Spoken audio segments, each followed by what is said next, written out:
आणि त्या दृष्टीनं जिथे ही मुलाखत घेतली जाणार आहे ग्रँड हयात हॉटेलमध्ये, तिथे आता या क्षणी सेट उभारण्याचं काम सुरू आहे. संपेल आता, फार भव्य सेट आहे. त्याचे तुम्हाला वाटलाच फोटो पाठवतो मी, देतो. ही तयारी सुरू आहे. 2 नेते एकत्र येत आहेत, 2 भाऊ सुद्धा एकत्र येत आहेत आणि त्यांना आम्ही असं ठरवलंय की मुंबई आणि महाराष्ट्राच्या विकासासंदर्भातच त्यांच्याशी चर्चा करावी.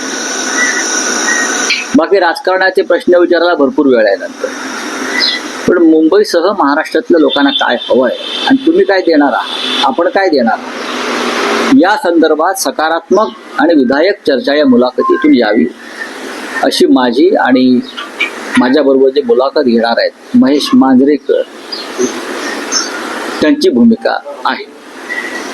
महेश मांजरेकर हे जरी फार मोठे कलाकार, निर्माते, दिग्दर्शक असले तरी ते आज एक मुंबईकर म्हणून मुलाखतीला बसणार आहे. एक मुंबईकर आणि मुंबईकरांच्या ज्या अपेक्षा आहेत त्याविषयी ते दोन्ही नेत्यांना प्रश्न विचारतील. ही मुलाखत नक्कीच जास्तीत जास्त लोकांपर्यंत पोहोचेल याची मला खात्री आहे. सभा होत नाही त्यामुळे काही लोकांच्या मनामध्ये संभ्रम निर्माण होतो की काय वातावरण.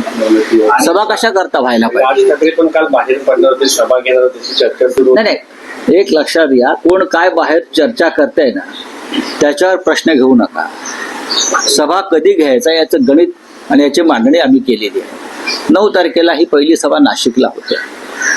त्यानंतर माननीय उद्धव साहेब संभाजीनगरला जातात. आम्हाला माहिती आहे सभा कधी घ्यायच्या आणि कशा प्रकारे घ्यायच्या. मुंबईमध्ये मैदान अडवून ठेवलेलं आहे, तो वाद सुरू आहे. जी शिवसेना किंवा मनसेच्या महायुतीला सभा घेता येऊ नये या राक्षसी हेतून बरं का मैदानावरती दगड ठेवले म्हणजे उगाच, तर त्याच्यावरती आता आमची चर्चा सरकारची. नाही, स्थानिक लेवलला कार्यकर्त्यांचं मनोमिलन शिवसेनेबरोबर जे झालंय त्यातून सर्वत्र आम्ही एकत्र काम करतो आहोत.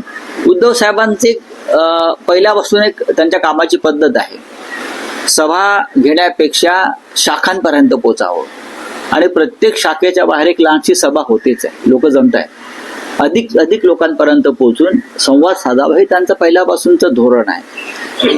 मुंबईमध्ये एकच अतिविराट सभा घ्यावी याच्यावरती आमचं एकमत आहे. राऊत साहेब, आता प्रचार सुरू झालेला आहे, अजूनही दोन्ही ठाकरेंचे अपक्ष बंडखोर रिंगणात आहेत.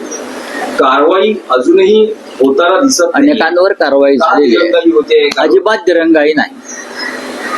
दिरंगाई कशाला होईल? अजूनही परवा आम्ही कारवाई केली नाही, यादी आली, अजून एक यादी येईल, होणार. प्रत्येक बंडखोराला अजूनही बंडखोरांना समजवण्याचे प्रयत्न सुरू आहेत. ज्यांनी स्वतःला बंडखोर म्हणून घोषित केलेलं आहे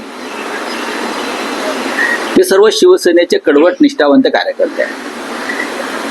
त्यांच्या डोक्यातला थोडासा कचरा निघून गेला, राग निघून गेला की ते हळूहळू मागे घेतील अशी आम्हाला खात्री आहे. तुम्ही म्हणतात की ठाकरे बंधूंच्या युतीमुळे कार्यकर्त्यांमध्ये खाली मनोमिलन झालं आहे, पण तुम्ही म्हणाल हा तुमच्या पक्षाचा विषय नाही, पण मनसेत त्याचे पडसाद उमटू लागलेले आहेत.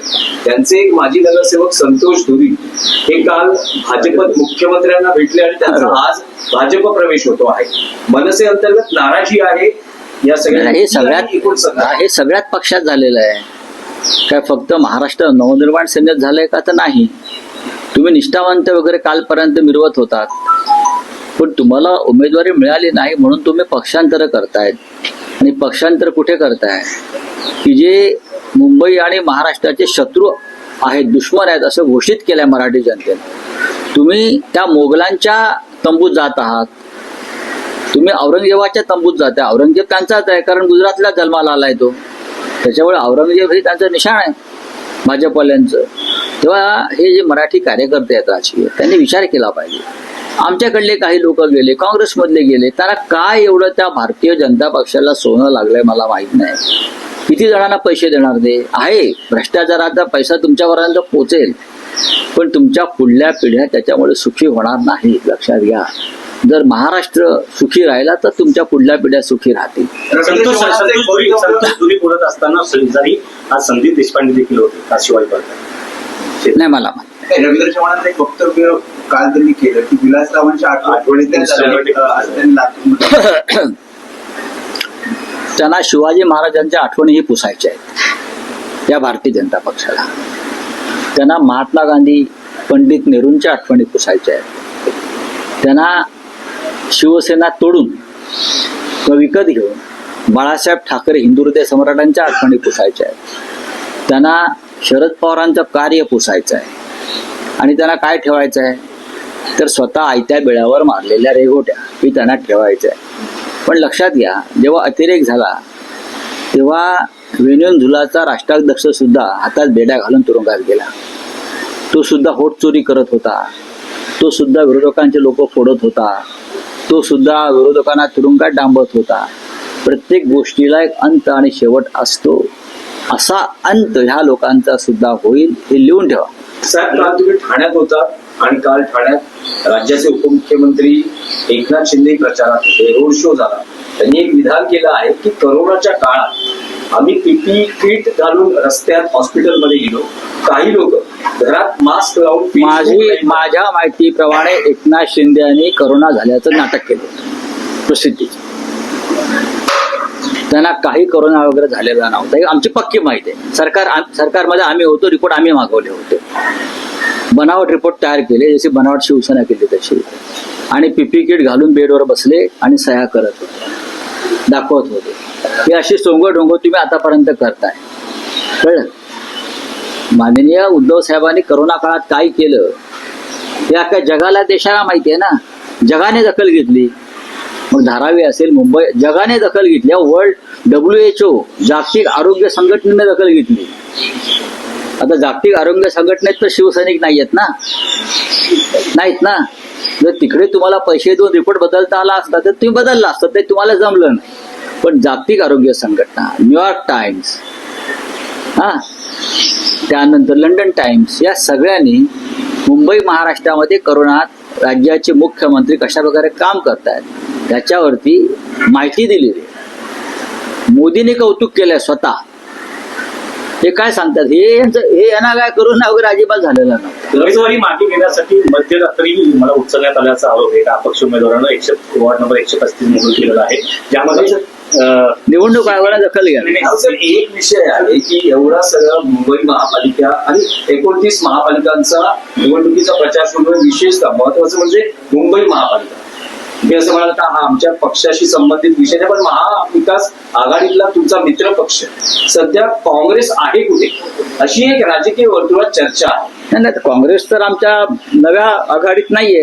नाही, पण प्रचारामध्ये जो गाजावाजा जे ठाकरे बंधूंच्या युतीचं दिसतंय, बीजेपी शिंदे शिवसेना दिसतंय, तर प्रचारातून थोडस आता हा प्रश्न तुम्ही काँग्रेसच्या नेत्याला विचारायला पाहिजे. राजकीय नेते आणि तुमचे एक म्हणजे महाविकास काँग्रेस जेवढी प्रचारात नसेल तेवढा आम्हाला फायदाच आहे ना. हे काही ठरलेलं आहे. बोले हिंदी में क्या हाँ, बोले हिंदी में क्या है,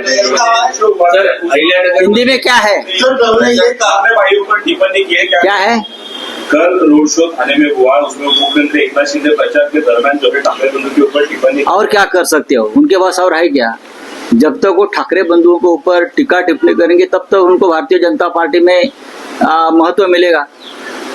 हाँ, उनका जो जिसे हम मराठी में भांडवल बोलते हैं, इन्वेस्टमेंट बोलते हैं, वो वही है. ठाकरे बंधुओं के ऊपर बोलना बंद करेगा तो उनको उनके हाथ से शिवसेना और उनका हमारा जो चिन्ह है, सिंबल है, वो निकाल देंगे. इसी काम के लिए तो अमित शाह ने उनको रखा है ना. उसकी उनको सैलरी